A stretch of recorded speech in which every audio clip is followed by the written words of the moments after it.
Let's talk about your role. It has expanded in Activision Blizzard. Just tell us, as CEO and president of all of esports with Activision Blizzard, just tell us what your role entails.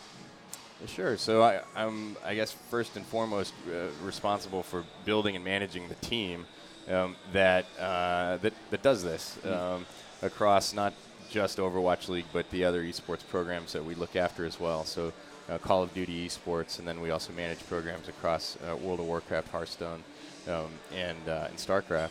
And so, again, building the team, managing the team that's focused on the operations, but also the commercialization of these programs, finding the right partners, whether those are owners or sponsors or media partners like you all, or licensees, et cetera. So kind of building that ecosystem and making sure that the ecosystem of all of our partners, including players, including fans, is healthy and in love with this sport.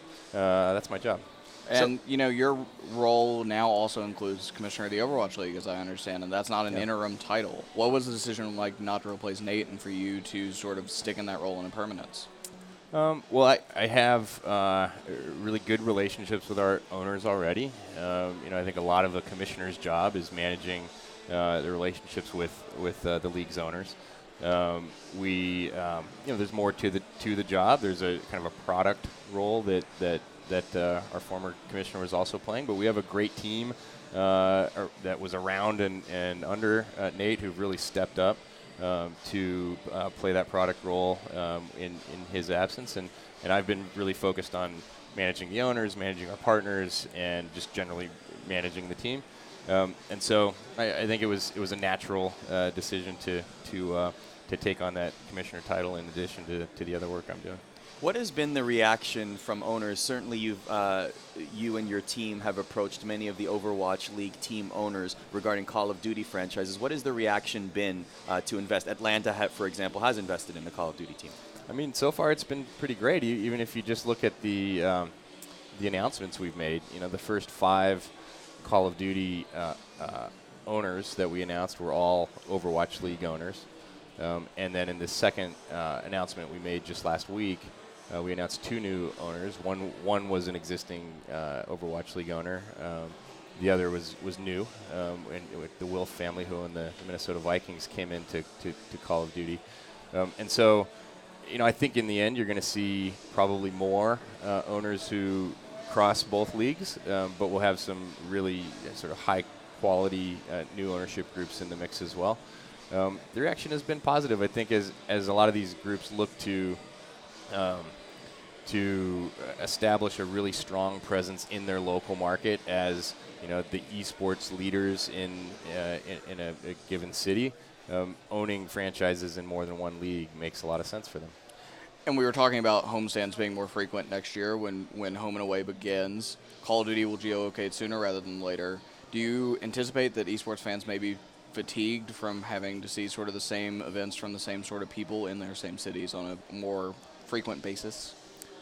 No, I mean, we see the demand already coming out of a place like Dallas. The fans there are ready for the next one. I think once we leave at the end of the day today, Atlanta, fans are going to be ready for the next one. We don't think we've come anywhere close to that saturation point yet. We're just getting started. How do you feel, give us a glimpse, if you can, on what the Activision Blizzard esports landscape would look like, say, in a few years when the Call of Duty League does get up and running. For a city like Atlanta that has already invested in teams in Call of Duty and Overwatch, what would a schedule look like? Well, it's hard to say without getting into the details of the schedule, which we haven't announced yet for either league, frankly. But you could imagine one weekend of Call of Duty action followed by a weekend of Overwatch League action. The events will be kept separate. We won't be hosting, a Call of Duty match on the same day or in the same venue as or selling a single ticket. That's not the vision. These are distinctly separate leagues, but with enough content across the 2 leagues to keep fans in the market engaged throughout the seasons. The nice thing is that the overlap between the fan bases of the two leagues is very small. And so we think that, and we know this based on game data as well as data from our distribution platforms.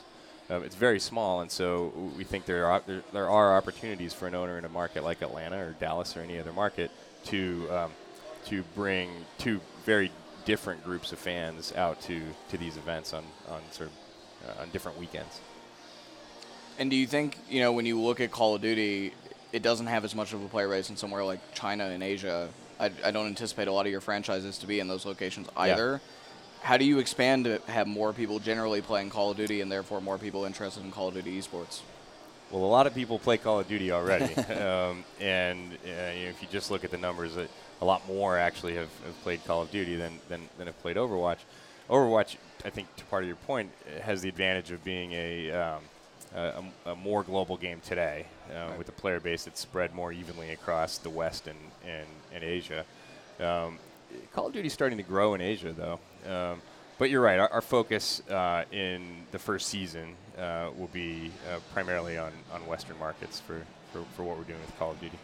Couple more questions for you, Pete. I really want to get your thoughts on a player like Defrans. He recently retired as a professional Overwatch League player. However, he continues to stream, still involved with the Atlanta Reign franchise. Great relationship there, as told to us by Paul Hamilton. Yeah, we saw him as part of the team reveal, etc. Yeah. But what from your perch in the C-suite, when you see news like that, such a popular player that certainly moves the needle and has monetary benefit as well. We see the cheer bits for the team in large part to Defrans. What do you make of a decision like that, and are you concerned at all that might set a precedent for other players of his caliber to do the same? To do what? To retire from, say, competitive Overwatch because it's too stressful and go to streaming and make that their primary source of income? Well, look, I would say that, first of all, Defrans, while he retired as a pro player, he's still very much been part of this franchise and very much been part of what we're doing as a league, and has stayed very close to the fans, which I think is awesome. I think what he's doing across the board is terrific, and the way he showed up yesterday, and we're going to see him, competing today. I think these are the kinds of things that you can do with a great personality who's got some attachment to the game, but who feels for whatever reason like competing in the league isn't for them at this point in their life. That I'm sure that there'll be more examples of that, sure, but there are also going to be a lot of great examples of players who want to continue to prove that they're the best Overwatch player in the world, and there's only one place to do that, which is on the main stage in the Overwatch League. Last question from me is about linear television. There's always a conversation in esports in general, including Activision Blizzard, about the need for esports being on linear television. So I'd like to know, how important is that to your business and the business model for Activision Blizzard in particular? Well, we love the partnership with all the Disney channels, Disney XD, ABC, ESPN2, and then last year our grand finals were obviously on the flagship ESPN. We love it. I mean, we think that as a way to expose new fans to our sport, as a way to kind of contextualize what we're doing in the realm of the best sports properties in the world. We think a partnership like the one that we have with Disney and ESPN makes a whole lot of sense. I think that our core fans are spending most of their time on digital platforms, and so as a primary distribution strategy, being on television wouldn't make sense. But as a way to kind of round out or complement what we're doing on digital platforms, it makes a ton of sense as a way to grow the pie and to expose what we're doing to a lot more people.